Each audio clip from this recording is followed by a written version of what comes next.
Hello guys, good morning. সবাইকে স্বাগত। বেশি চেঁচামেচি করছি না, অনেক সকাল।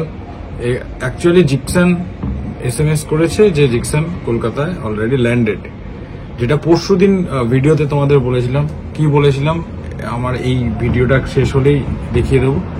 যেটা বলেছিলাম ভিডিওতে সেরকম, যে উনি কেরালা ব্লাস্টার্সকে বলেছেন যে আমাকে কলকাতা ফ্লাইট করে দাও, দুদিনের মধ্যে কলকাতায় চলে আসছেন। পরশু দিন, কালকে, আজকে কলকাতায় তিনি চলে এসেছেন। বাস এইটুকুই বলবো, এর থেকে বেশি বাকি তো সব কালকে লাইভে বলেই দিয়েছি। জিকসান সিং কলকাতায় ল্যান্ড করে গেছেন, আমাকে কিন্তু মেসেজ করেছেন। এবার তোমরা যদি বলো আমি দেখা করতে যেতে পারি। ক্লিপটা দেখো আর সাবস্ক্রাইব করো। জিকসান সিং এর কি স্ট্যাটাস হয়তো দাও, জিকসান সিং আপডেটটা যদি দাও একদম।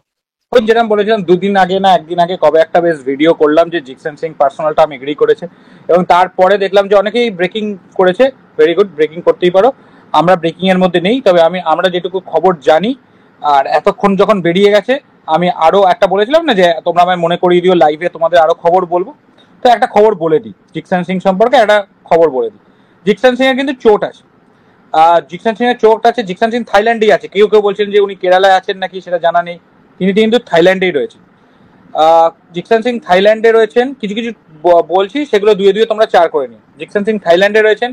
জিকসান সিং এর চোট আছে, তিনি আলাদা প্র্যাকটিস করছেন। তিনি যে ম্যাচগুলো খেলছে কেরালা, এখন সেই ম্যাচগুলো খেলছেন না, তিনি আলাদাভাবে রিহ্যাব করছেন।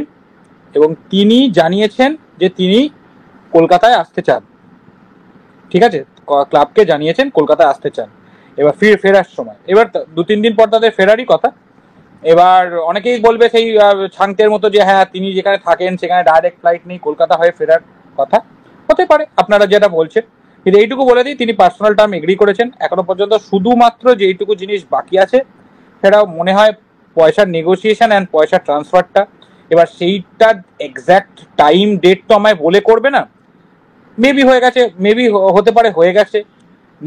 লাস্ট যেটা হচ্ছে কেরালার সঙ্গে ইস্ট বেঙ্গলের যে ট্রান্সফার ফি নিয়ে বাকি, সেইটুকু পার্সোনাল টার্ম কিন্তু এগ্রি করে বসে আছে যারা।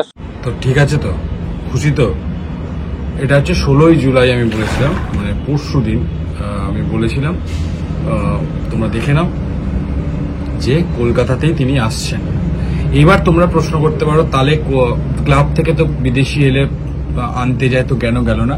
এখনো পর্যন্ত যেহেতু জিকসানের অফিসিয়াল অ্যানাউন্সমেন্টটা হয়নি, না কেরালার তরফ থেকে না ইস্ট বেঙ্গলের তরফ থেকে, তাই এই ঘটনাটা ঘটানো। আর বাকি তো ইস্ট বেঙ্গল সব জানি। ইস্ট বেঙ্গল হয়তো শুট করবে কিছু, বা কিছু একটা প্রমোশনাল শুট করবে, সেই কারণে হতে পারে, অ্যানাউন্সমেন্টের জন্য। বাকি কিন্তু আমার তো মনে হয়, আর বলছি না কিছু। চলো, এমনি ভিডিওটা ভালো লাগে থাকলে লাইক করো, কমেন্ট করে শেয়ার করে, যারা নতুন আছে অবশ্যই সাবস্ক্রাইব করবে। এখন ক্লিক করে দিও। তো এখনকার মতো টাটা। অন্য খবর নিয়ে আবার আসছি।